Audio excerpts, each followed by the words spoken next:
ஒரு கோயிலை கட்ட சுமார் நூற்றுக்கணக்கான யானைகள் தன் உயிரை தியாகம் பண்ண கதையை பத்தி உங்களுக்கு தெரியுமா? சுமார் 7 ஆண்டுகளா 1000 குதிரைகள் 1000 யானைகள் மட்டும் இல்லாம ஒரு ஊர் மக்களே சேர்ந்து ஒரு கோயிலை, அதுவும் சிவன் கோயிலை கட்டியிருக்காங்க. இந்த கோயிலை கட்டின ஒருத்தர் பெரியும் கல்வெட்டுல செதுக்கி இருக்காங்க. இன்று வரை இந்த கோயிலோட நிழல் தரையில் விழுந்ததில்லை. அப்படிப்பட்ட ஒரு சிவாலயத்தை பத்தி தான் இன்னைக்கு நம்ம பார்க்க போறோம். மாமன்னன் ராஜராஜ சோழரால் கட்டப்பட்ட தஞ்சை பெருவுடையார் கோயில். வணக்கம், நான் தான் உங்கள் அசோக். இந்த கோயிலை கட்டி பாத்தீங்கன்னா சுமார் ஒரு 1015 ஆண்டுகள் ஆகிறது. சுமார் 7 பூகம்பமும் தாண்டி இன்று வரை தமிழனின் பெருமை கம்பீரமாக தஞ்சையில் இருக்கிறது. இந்த கோயிலை கட்ட சுமார் 1,70,000 டன் கிரானைட் கல் ஆயிருக்கு. ஆனால் இந்த சுத்து வட்டாரத்துல பாத்தீங்கன்னா கிட்டத்தட்ட ஒரு 100 கிலோமீட்டருக்கு எந்த மலையும் இல்லை. இந்த கோயில் மேல இருக்க விமானம் பாத்தீங்கன்னா சுமார் 80 டன், அதுவும் ஒரே கல்லால் ஆனது.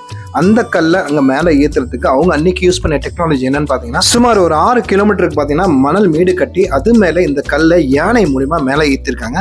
மேல ஏத்தினதுக்கு அப்புறம் தான் அந்த விமானத்தை அவங்க செதுக்கி இருக்காங்க. இதுதான் ஒரு முக்கியமான விஷயம். பல ஆராய்ச்சியாளர்கள் வந்து இங்க ஆச்சரியப்பட்ட விஷயம் என்னன்னா, இந்த கோயிலுக்கு எந்த பேஸ்மெண்ட்டும் இல்லை. அது இல்லாம இந்த கோயில் இன்டர்லாக்கிங் சிஸ்டம்ன்ற முறையில கட்டியிருக்காங்க. அதாவது ஒரு கல்லோட ஒரு கல்லு ஜாயிண்டா வச்சு அந்த கோயிலை கட்டியிருக்காங்க. அதனால தான் இன்னி வரை எவ்வளவு பூகம்பம் வந்தாலும் சரி இந்த கோயில் இன்றைக்கும் ஒரு சேதம் இல்லாமல் அப்படியே கம்பீரமாக நிற்கிறது. இந்த கோயில் பார்த்தீங்கன்னா முழுவதுமாக ஒரு தமிழ் கோயில்னு சொல்லலாம். ஏன்னா இது தமிழும் தமிழ் இலக்கணமும் பறைசாற்றுற மாதிரி இந்த கோயிலை கட்டியிருக்காங்க. உயிரெழுத்துக்கள் 12, மெய் எழுத்துக்கள் 18, உயிர்மெய் எழுத்துக்கள் 216.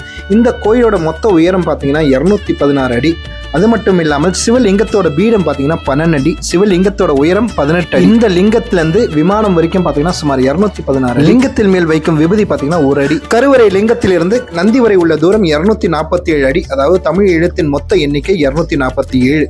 அதனாலதான் இந்த கோயில் ஒரு தமிழ் கோயில்னு சொன்னோம். தமிழும் தமிழ் எழுத்துக்களும் தமிழ் இலக்கணம் பறைசாற்ற மாதிரி இந்த கோயிலை கட்டியிருக்காங்க. தானத்திலே சிறந்த தானம் அன்னதானம். முடிஞ்சவரை அன்னதானம் செய்யுங்கள். ஏழை எளிய மக்கள் கல்விக்கு உதவுங்கள். நீங்கள் உதவி செய்யும் ஒவ்வொரு மனிதன் பார்வையிலும் நீங்கள் கடவுள் தான். நல்லதே செய்வோம், நல்லதே பண்ணுவோம். நல்லா இருப்போம், எல்லோரும் நல்லா இருப்போம்.